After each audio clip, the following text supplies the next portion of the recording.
Greetings, YouTube traveler. It is I, Radioactive Mayo, your favorite Pokemon Draft League content creator, and I come to you today to give an exciting announcement.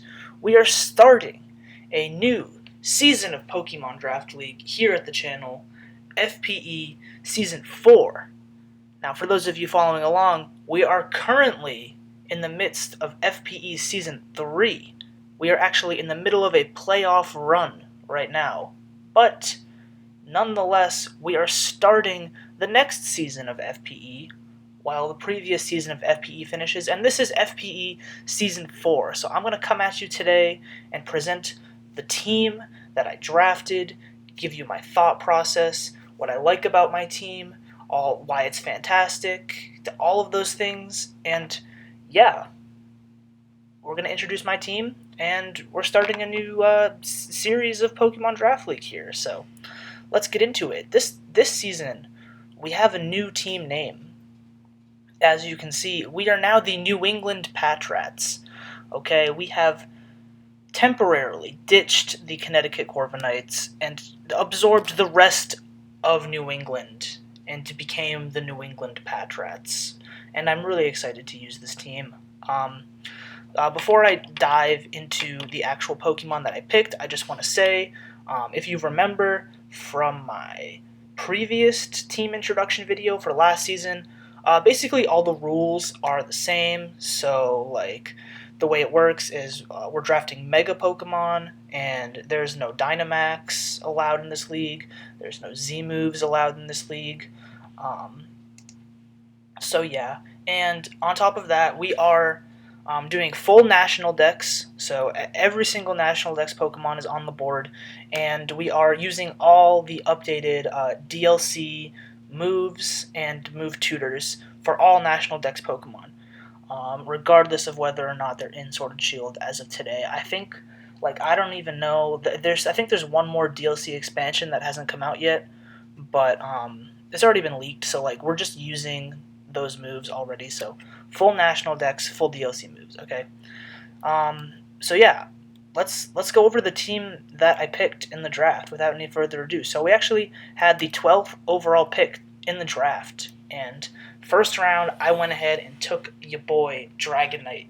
All right, Dragonite is the OG Dragon Pokemon, okay? All the way back from Gen 1. We're talking in the 1990s here, alright? That was so long ago, right? And Dragonite is still a fantastic Dragon-type Pokemon. You can see fantastic, well-rounded base stats all across the board. Really high attack stat. Base 80 speed is decent.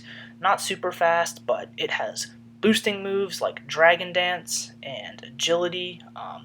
This thing is one of the best Dragon Dance users because one thing I really like about it is its ability multi-scale. So it means basically whenever we're at full HP, whatever attack we take is going to be halved. So while we're at full HP, our incoming attack is only going to do half damage. So that's really good for just taking hits and being able to set up a Dragon Dance. And yeah, Dragonite has a ton of good coverage moves on top of that, like Elemental Punches. But the main reason why I wanted to pick Dragonite in the first round is because of its buffs that it got in Generation 8. And I'm talking about the new DLC moves that have just been leaked. So Dragonite normally doesn't have any good flying moves that it can abuse other than Fly. It used to be a good Z move user back when Z moves were a thing with Z Fly, but now Dragonite has Dual Wing Beat, which is a fantastic flying type stab move for Dragonite to use on a Dragon Dance set. So I'm definitely going to be bringing that a lot. Dual Wing Beat Dragonite. And then additionally, it also has Scale Shot, which is a cool new Dragon-type move that they just released that hits multiple times and boosts Dragonite's speed. So it does good damage. It's a good, strong Dragon-type attack, stab, and it's going to boost Dragonite's speed, which is its lowest stat, and that's fantastic. So I think both Dual Wing Beat and Scale Shot are huge buffs for Dragonite, right? And, Multiscale is a great ability. Now in Generation 8, we have the heavy-duty boots, which I can run and basically guarantee that, I can always take advantage of Multiscale, which is fantastic.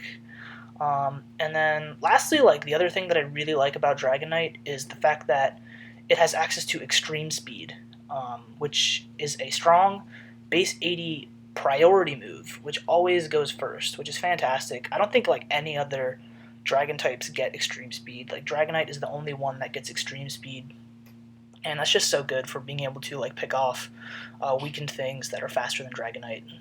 So I love that, having a strong Extreme Speed user on my team. So for all of those reasons above, I wanted to take Dragonite in the first round.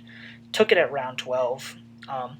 You'll basically see that I had a plan going into this draft, and I basically got everything I wanted, which worked out great.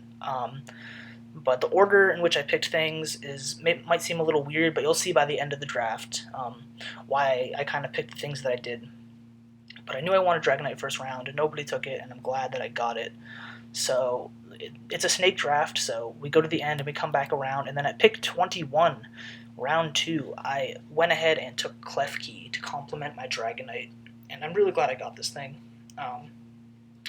Klefki is just an excellent support Pokemon, and being a Steel Fairy type, it gives me a Fairy Steel Dragon core in only 2 picks, which I really like. Its base stats aren't anything spectacular if you look at them, but it can still live hits with the excellent Steel Fairy typing, and the main reason why Klefki is so good is its ability Prankster, which allows all of its non-damaging moves to have priority, so they always go first.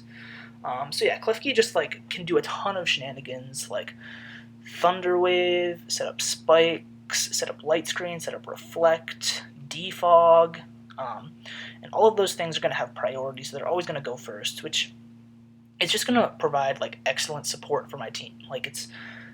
I'm really glad I got this thing in the second round because it's easy to build around Klefki, because now I have a really good support Pokemon to allow me to draft more offense later on, which is really good. I have a reliable defogger here, spike setter, Prankster Thunder Wave is really good for dealing with just threatening things that are fast. And I really like the dual screens, and yeah, just having a Fairy and Steel type is great. This thing has Draining Kiss now, so it can potentially heal back up, which is really good. So yeah, I really like Klefki here, and I think it is an excellent complementary pick to Dragonite, so I couldn't have asked for a better round 1 and round 2 picks for sure. So moving on to round 3, we're going to go ahead and take our Mega pick right here. You can see on the side, we get 1 Mega, 1 S, 1 A, 2 Bs, 1 C, 1 D, and then 4 free picks, just like last time, if you remember. So I wanted to take this Mega pick relatively early because I didn't want anyone else to have it. I knew I wanted this thing going into the draft, and I'm going to go ahead and take Mega Haircross here. Now, Mega Haircross is pretty cool. You can see by the stats, it has a whopping base 185 attack stat. Now, fun fact, Mega Haircross has the second highest base attack stat in the entire game, out of every single Pokemon that exists, period. That's a higher attack stat than stuff like Primal Groudon, Mega Rayquaza. Mega Haircross has a higher base attack stat than all of those things. The only Pokemon that has a higher base attack stat than Mega Haircross is Mega Mewtwo X. But in terms of a non-legendary Pokemon, Mega Haircross has a stupidly high base attack stat at base 185. It hits so hard, it just kills shit. Things just die, and its ability Skill Link is amazing because what that does is it allows multi-hitting moves to always hit the maximum amount of times. So a move like Pin Missile, for example, is always going to hit 5 times because of Skill Link, and I can just always run Pin Missile because with Skill Link it's going to be stronger and more accurate than running Mega Horn, which is fantastic. And it also allows Mega Haircross to have excellent coverage moves like Bullet Seed and Rock Blast, which are fantastic. This thing now has access to Smart Strike, which is a Steel type move to hit Fairy types, so it's just overall so good. I mean, its only weakness is it's a little bit slow at base 75 speed, but like it has a ridiculously high attack stat. Like we don't even like always need to invest in its attack stat. Like that's how high it is, and good overall bulk and defenses. As you can see, I'm really excited to use this Mega Haircross. It's going to be extremely hard for my opponents to switch into. So, yeah, that's the goal behind that, is to just draft this ridiculous threat that my opponents are really going to struggle in dealing with. So I really like the Mega Haircross pick here. I'm glad I got it third round and no one else took it. Moving on now, let's go to round 4. It's already pick 54. There are 16 teams in total in this draft, by the way. Pick 54, round 4, we took Riku. I'm really glad I got Riku. This was the pick that I was most scared that someone was going to snipe from me, but I'm glad that Riku fell to me in round 4. I just wanted something fast. That was like mainly it. I wanted something really fast and really strong, and Riku is just excellent as a fast electric type. Base 115 speed, base 115 special attack, decent bulk. It's a strong electric type, so it's going to be able to Volt Switch, Thunderbolt. It has access to excellent coverage moves as well. Shadow Ball, Dark Pulse, Aura Sphere.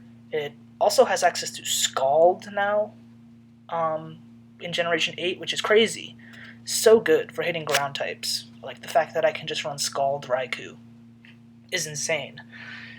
And yeah, I'm really glad that I got Raikou, just mainly for the speed. This thing can also do stuff like set up Calm Minds and be really scary that way.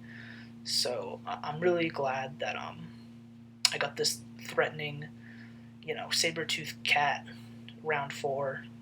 I think it's going to fit my team really well and give me some fast, immediate speed and just like more offense right now. Moving on to round 5, we're going to go ahead and take the Firebird itself, Moltres. Moltres is great. I'm really excited to use this thing, actually. I've never really used Moltres that much in the past, but like in the new generation, it has access to heavy-duty boots, so it doesn't have to worry about its whopping Stealth Rock weakness, which makes it a lot better. And you can see strong special attack, overall well-rounded bulk, so it's just a good fire type overall. I really like the way Moltres complements Klefki from a defensive side, because Moltres and Klefki complement each other's weaknesses perfectly. So like Klefki doesn't want to take fire type attacks or ground type attacks. Moltres takes both of those super comfortably, and like Moltres' weakness to rock is mitigated by Klefki. So that's just fantastic. I really like that, being able to take Moltres to complement Klefki from a defensive side. Moltres also has access to Defog, which is great, but I'm mainly interested in Moltres' offense. Moltres has access to a new DLC move now in Scorching Sands, which is really good. It's a specially offensive ground type attack, which is great for Moltres' coverage, and it also has a 30% chance to burn, which is awesome. And Moltres has access to Flame Body, so hopefully we're going to be getting plenty of burns with Moltres. And yeah, Fire Blasts and Flamethrowers are going to be hitting hard, as well as, Air Slashes and Hurricanes, all of those lovely things. Super excited to use Moltres here. I think it's going to be an excellent value pick, especially to complement the Pokemon that I'm picking next, which is going to be Quagsire. Now, I am so excited to use Quagsire. I love this thing.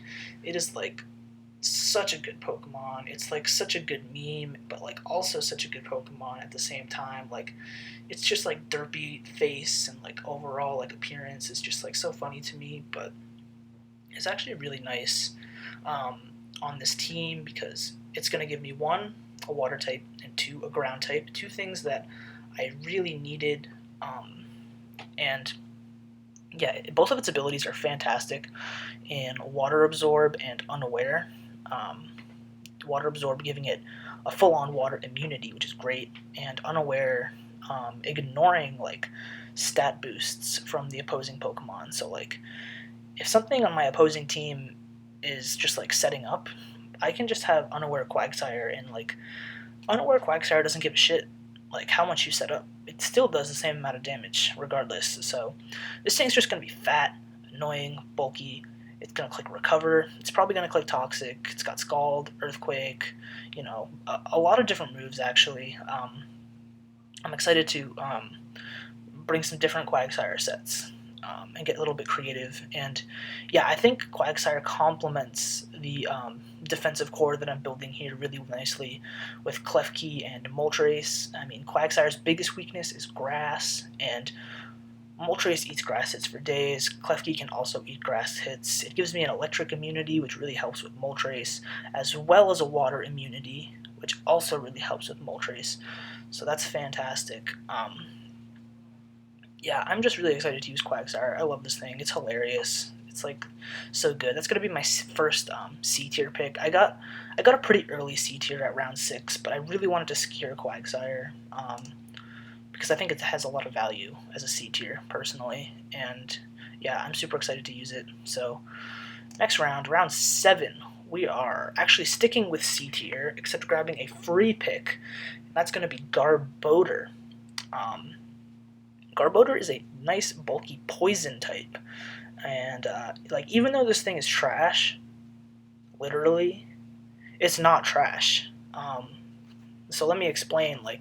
Just overall well-rounded bulk and decent attack. It has a few decent coverage moves, I believe, with, Gunk Shot, Drain Punch, and a few others.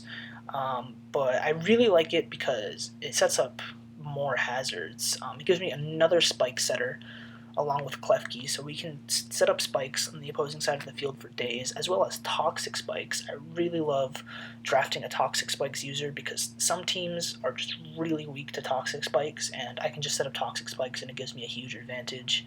And it also has good recovery with Pain Split, and a nice ability with Aftermath as well, being able to deal additional damage after it dies. So I like Garbodor here. I really wanted the poison type just to give me more bulk, make my team a little bit harder to break through, and I think Garbodor adds a lot of value here in round 7. Now moving on to round 8, we are getting Licky itself. Oh man, I am really excited to use Licky, okay? It is a D tier. I went ahead and took my D tier at round 8. That might be a little bit early for a D tier, some might say. But I had a plan. Like I said, I had a plan going in on how I wanted to spend my last 2 free picks. Spoiler, I'm saving my last free pick for an S tier. And I know what I want.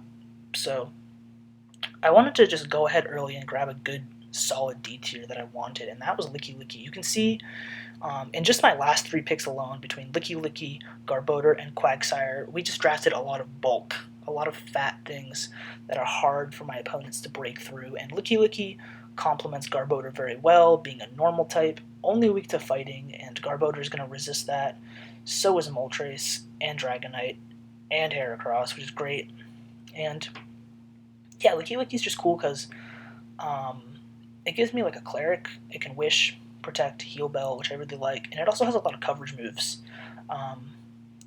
just a lot of coverage moves that I can just slap on Licky to hit things super effectively that I might need to, which is really cool. And with base 110 HP and 95 defenses, it's super bulky and hard to take down, and 85 attack is nothing to scoff at. That can hit decently hard, and so I think Licky is an extremely valuable D tier, but one of the best D tiers in the entire tier, in my opinion. So I wanted to go ahead and take Licky early, make sure no one else got it, and it's just an excellent D tier mon all around. I can't wait to use it. I'm gonna lick so many things. Let's move on to round 9. Round 9, we're going back up to B tier, and we're taking our second B tier, and we're gonna take Zoroark. Now, speaking of things I'm really excited to use, I'm excited to make use of Zoroark here, because Zoroark is a unique Pokemon. A very unique Pokemon because of its ability Illusion. So basically Zoroark disguises itself as another Pokemon on my team until it gets hit by an attack. So, in theory, my opponent is not going to know when Zoroark comes out until after Zoroark is already out and attacking. You'll see eventually when I start bringing this thing in battles how it works. But yeah, basically I can send Zoroark out and it can just come. It can just look like Klefki, or it can just look like Quagsire, or it can just look like Garbodor, and my opponent might not feel threatened. Looking at a Garbodor or Quagsire, and might switch into something more offensive, and then we can just kill it with a hit from Zoroark because it's actually Zoroark. So yeah, my plan was to draft this thing all along, and I wanted to draft things that I could disguise Zoroark as. So I can do a lot of different things actually. I can try to disguise Zoroark as something defensive like Klefki, Quagsire, Garbodor, or I can even try to disguise Zoroark as something offensive like Mega Haircross. And the few things that can somewhat switch into Mega Haircross don't want to switch into Zoroark. Okay. Zoroark actually has a lot of good coverage moves too, and one thing is it's super frail. It's not really going to take any hits very well with base 60 HP and defenses. Not very bulky at all. It's going to die to basically any hit, but it has good special attack and attack, which gives me a lot of options on both sides. Priority with Sucker Punch, which is great, and yeah, decent speed. So the whole plan behind Zoroark is to just catch people off guard and get surprise kills. That's what Zoroark does. And I'm really excited to see if I can make use of this thing on this team. I've never really used Zoroark before, so yeah, I just wanted to draft just a fun team that with stuff I wanted to use. So that's the idea behind Zoroark. Only 2 picks left now. 2 more free picks. I have enough free points for an S tier and another C tier, so that's what I'm going for. But first I'm going to take the C tier in round 10, and I'm going to grab a Lycanroc. Lycanroc just gives me a little bit more value towards the end of my draft. I was pretty happy with what I had so far. I already know what I'm picking for my last pick, going in, so that's not a problem. But the main reasons why I wanted Lycanroc was to give me a little bit more speed. I was still lacking some speed, having only Riku and Zoroark that are over base 100. So I want some speed, and Lycanroc gives me speed at base 112 and priority with Accelerock, which I really like. I also wanted a Stealth Rocker, because my team didn't really have great Stealth Rockers. So Lycanroc gives me a Stealth Rocker, but it's just a good offensive Pokemon, I think. It's a Rock type, so it gives me an offensive Rock type. It has a lot of coverage moves, too. It has access to Close Combat now, Play Rough, Crunch, Fire Fang. So a lot of different coverage moves that I can run, which I really like, being able to do that. So yeah, Lycanroc is just nice for the value that it provides to my team to help it with a little bit of stuff that it was lacking, and yeah, just more offense. It gives me another offensive presence, which is cool. So I liked Lycanroc as a C tier. Last but not least, I'm going to take my second S tier pick with my very last pick. Like I said, I wanted this thing from the get-go, and I was fairly confident no one was going to pick it, so I was waiting to pick it. And, looking at everyone else's draft board, I was like, okay, this person can't afford another S tier, this person can't afford another S tier, and I eventually determined, after round 5 or 6, that this thing wasn't going to get taken. So I waited till the very last pick to take it, and we grabbed Gothitel as our final S tier, final free pick. Now, let me explain to you why Gothitel is an S tier and why it's so good. It's a Psychic type. It's a standalone Psychic type, but its ability is Shadow Tag. What that means is my opponent cannot switch out, period, when Gothitel is out. If Gothitel is out and it has Shadow Tag, my opponent cannot switch, which is really, really good, because I can just tailor my Gothitel set to trap certain things on my opponent's team that I have trouble dealing with. And it could be a variety of things. It could be a defensive Pokemon that I have trouble breaking through. I can just have Gothitel come in and trap it and kill it somehow. Or, it could be an offensive Pokemon that doesn't want to deal with a Psychic type, and Gothitel can just come in, trap it, knock it out. Being able to trap things is like so good, and I'm really excited to use Gothitel because it's another thing that I've never used before, and I think it's really cool, and I wanted to use it. And I think it's just nice. I like the whole gimmick of having Gothitel and Zoroark on the same team. I think that's really cool, and it's going to complement my offensive Pokemon like Dragonite and Mega Haircross really well, being able to trap stuff that might be able to deal with either one of them. So yeah, it just makes my offense like that much more threatening, and it just fits my team perfectly. I needed a Psychic type, and I knew I wanted this thing. It has like decent stats. It has only 95 special attack, but it can still hit hard with the choice specs, and like mediocre speed at 65. But like I said, we can tailor our Gothitel set to be able to trap whatever I want on my opponent's team. So it's all going to be like in-game planning and team preparation. So I'm excited to use Gothitel. I think my team came out exactly the way I wanted it, more or less. I got everything I wanted in my draft plan, which is great. I'm excited to use a lot of these Pokemon that I've never really used before, and yeah, I think we drafted a pretty threatening team.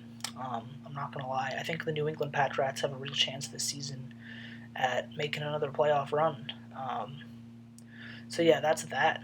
I think I'm just gonna wrap up the video here. That's my team. Those are my 11 Pokemon for Season 4 of the FPE of the New England Patrats.